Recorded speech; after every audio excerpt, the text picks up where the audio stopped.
ఎందుకంటే ఈ రాయలసీమలో సాగునీరు లేదు, తాగునీరు లేదు. ఒకప్పుడు ఈ ప్రాంతాన్ని నిర్మాణ సృష్టికర్త కూడా మాన్యశ్రీ ముఖ్యమంత్రి చంద్రబాబు నాయుడు గారు. అక్కడ వర్గాలు బాగుండాలి, ఒక పక్క కియా, ఒక పక్క రిజర్వాయర్లు, ఒక పక్క కియా అనుబంధ సంస్థలు, మరి ఒక పక్క ఇరిగేషన్ ప్రాజెక్టులు, మరి అందరూ వారి కాళ్ళ మీద వాళ్ళ బతకాలి అని కోరుకున్న ముఖ్యమంత్రి చంద్రబాబు నాయుడు గారు. ఇక్కడ చుట్టుపక్కల గ్రామస్తులు చేపలు పట్టుకొని బతికే అవకాశం కల్పించాలని చంద్రబాబు నాయుడు గారు మరి ఈ ప్రాంతంలో వారికి కూడా సుమారుగా ఈరోజు 20 లక్షల చేప పిల్లలు మనం వదులుతున్నాం.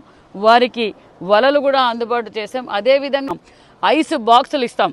జాలర్లు పనితీరుకు కూడా మామూలుగా, ఎందుకంటే మనం ఇక్కడ తక్కువగానే శ్రీకాకుళం, వైజాగ్ ఆ పక్క జాలర్లు ఎక్కువ, వాళ్ళకు పని లేని రోజులు అంటే వర్షాలు ఎక్కువై సముద్రంలోకి పోలేక వాళ్ళ జీవనోపాధి ఇబ్బంది పడుతున్నారని తెలుసుకున్న ముఖ్యమంత్రి చంద్రబాబు నాయుడు గారు 20,000 రూపాయలు మొన్నటి రోజునే వాళ్ళ ఖాతాలకు కూడా అందజేశారన్న విషయాన్ని కూడా మీకు తెలియజేస్తున్నాం. అంటే అన్ని రంగాలకి సమన్వయం చేసే వ్యక్తి మాన్యశ్రీ ముఖ్యమంత్రి చంద్రబాబు నాయుడు గారు. మరి ఇక్కడ జాలర్లకు కూడా నేను తెలియజేసేటప్పుడు ప్రతి ఒక్కరూ దీన్ని ఉపయోగపెట్టుకోండి.